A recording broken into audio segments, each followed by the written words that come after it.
Hey guys, welcome back to my channel. Today's story is going to be a bit of a wild ride, so buckle up. Okay, so I was having a pretty typical Monday morning. I got dressed in my job interview outfit, which, spoiler alert, wasn't actually for a job interview, grabbed a coffee, and headed out the door. I had just gotten an email from this company called Smith & Company, saying they were looking for someone to fill a marketing position, and I was pretty stoked about it.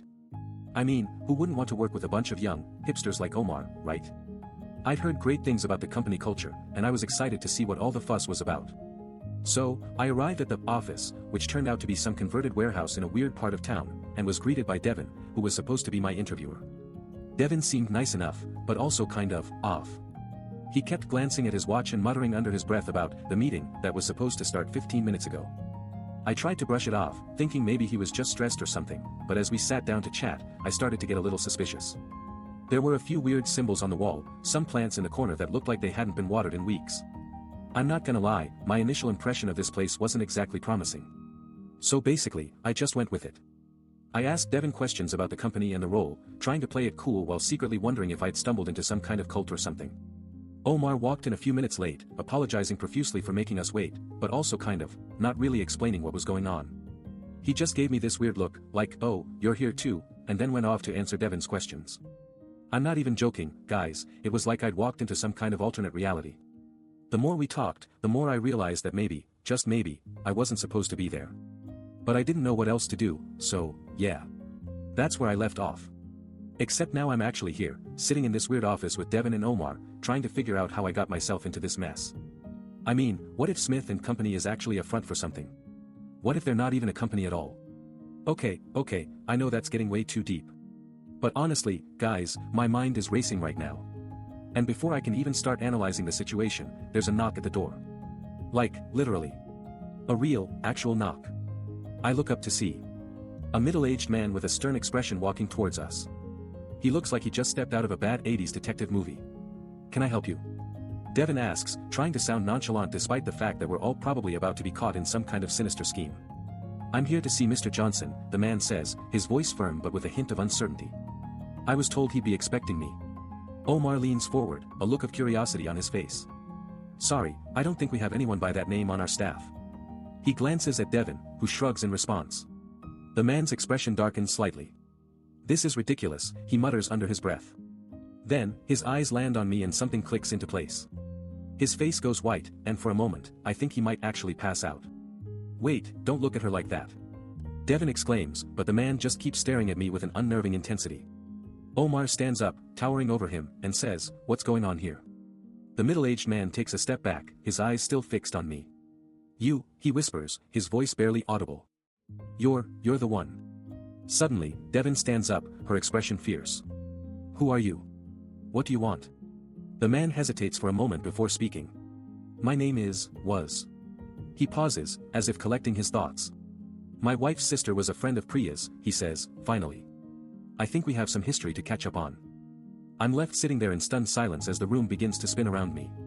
What does this guy mean? And what is going on with Priya and our shared past? Before I can even try to process any of this, Devin steps forward, a scowl on her face. I don't care about your personal history, she says brusquely.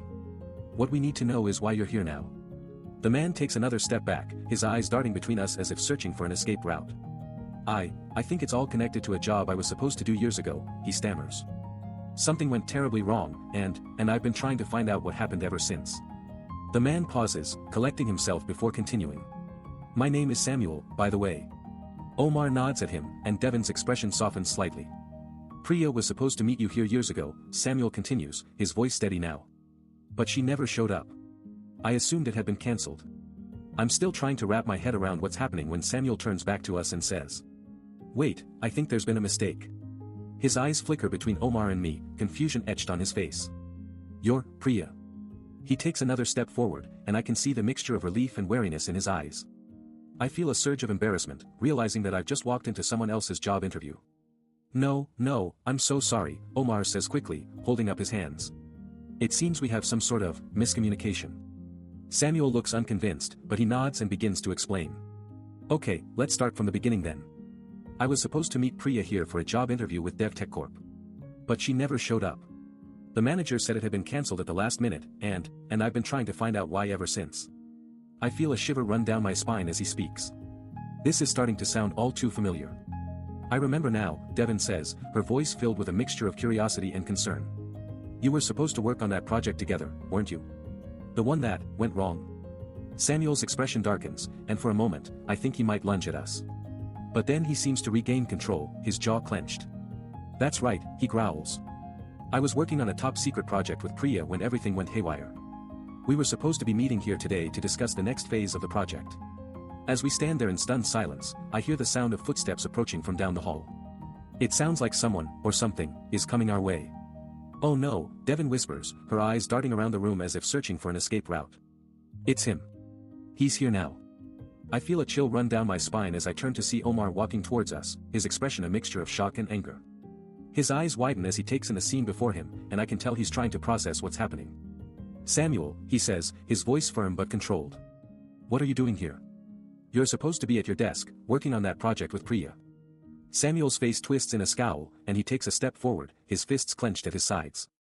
I was called away on an emergency, he growls. And then I showed up here thinking this was the meeting for my actual job interview. Omar's eyes narrow, and he looks at Devon before turning back to Samuel. You're telling me that you just walked into the wrong building and assumed it was your place of employment? Samuel nods, looking sheepish but defiant. That's right. And I might have gotten a little ahead of myself. Devon steps forward, her hands raised in a calming gesture. Okay, let's take a deep breath here. We need to figure out what's going on and how we can fix it. But before she can say anything else, Omar interrupts, his voice rising. You're the one who got us into this mess, Samuel. You're the one who took the job with Priya without telling anyone about your secret project. Samuel takes another step forward, his eyes blazing with anger. That's not fair, Omar. I did what I thought was best for my career at the time. But before things can escalate further, we hear the sound of footsteps approaching from the other side of the door. It's someone, or something, else that's coming our way. Who is it?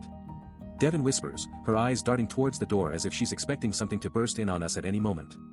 I turn to see who it is, but before I can respond, the door bursts open and a group of suited men walk in, their faces stern and menacing. The leader of the group steps forward, his eyes fixed intently on me. Samuel, he says, his voice firm and commanding. We've been tracking you for weeks. You see, we're not just any ordinary recruiters. We represent a special task force that's been monitoring your progress. I take a step back, my mind racing with questions. What is this task force? Why are they after me? The leader continues, his eyes never leaving mine. You were hired by Priya to work on her top-secret project, codenamed Eclipse. But what you didn't know was that the project had been compromised, and we need your expertise to recover the stolen intel. I look at Omar, Devon, and Priya, who are all watching me with a mix of curiosity and suspicion. I realize then that this is why they were here, not just for an interview, but as part of some larger scheme. The leader hands me a folder filled with documents and data. We need you to work with us to take down the hackers who breached the Eclipse project, he says. In return, we can offer you a job with our organization, one that will allow you to use your skills for good. I look at my friends, who are all staring at me expectantly. I think about what I've been through so far, the job interview, the awkward encounter with Omar, and now this. It's a lot to take in. But as I glance at Devon, I see something there that gives me hope. She's smiling at me, a small smile that says she trusts me. And I realize then that maybe, just maybe, I'm not alone after all. I look back at the leader and nod. Okay, I say. I'm in. The group nods in unison, and we get to work on our mission. It's not going to be easy, but I know I have the right team by my side.